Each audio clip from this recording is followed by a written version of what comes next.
For 5 centuries, the top of the world was a wall, a sheet of permanent sea ice that no merchant vessel could cross. That wall is failing. The Arctic is warming nearly 4 times faster than the planet as a whole. And as the ice retreats, a new shipping lane is opening along the northern coast of Russia. First, the geography. The Northern Sea Route runs along the Arctic coast of Russia, from the Barents Sea near Norway, across the top of Siberia, to the Bering Strait beside Alaska, roughly 5,500 kilometers of ice-prone water. Its value is simple. Distance. A container ship from Shanghai to Rotterdam travels about 20,000 kilometers through the Suez Canal.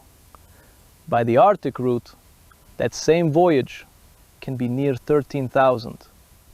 Up to 2 weeks cut from the journey, and the Suez choke point avoided entirely.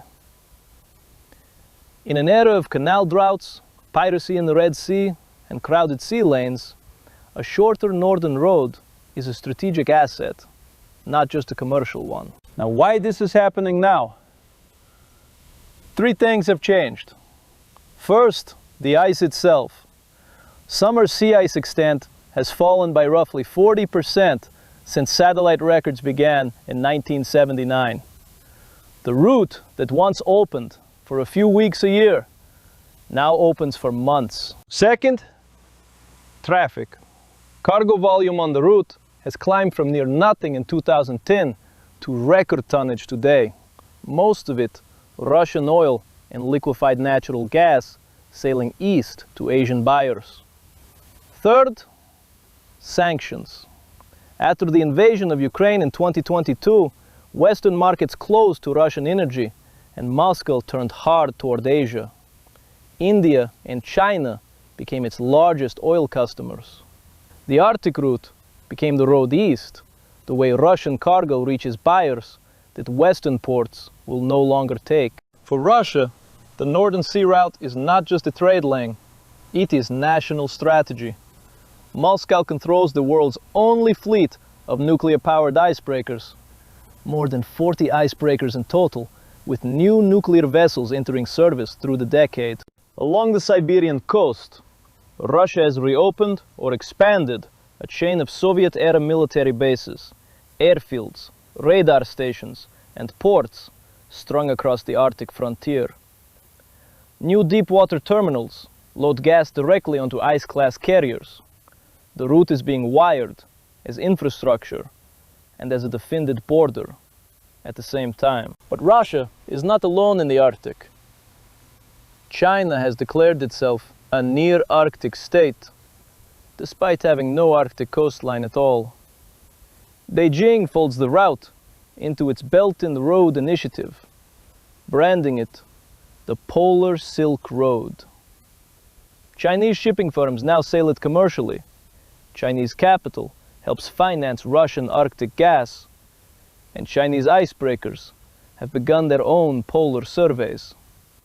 For Beijing, the route is insurance. A way around the narrow southern straits, a rival navy could one day close. And the route has changed NATO.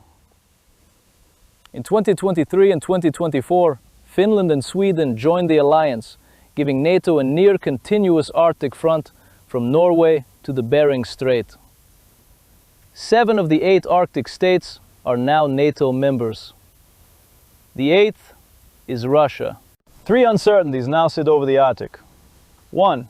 Physical risk.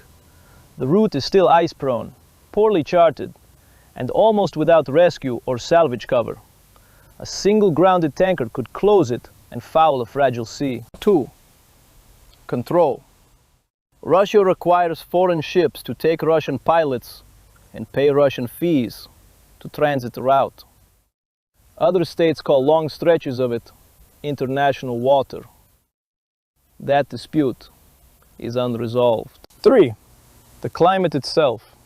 The same warming that opens the lane is thawing the permafrost beneath the ports, runways, and pipelines built to serve it. Foundations are slumping, loosened ice breaks free and drifts unpredictably into the shipping lanes. The Arctic gives and the Arctic takes in the same motion. The Northern Sea Route is not a finished highway. It is a contest over a corridor that did not exist a generation ago. A warming planet is redrawing the world's trade map, and the first new sea lane it has opened runs along the coast of a single sanctioned state.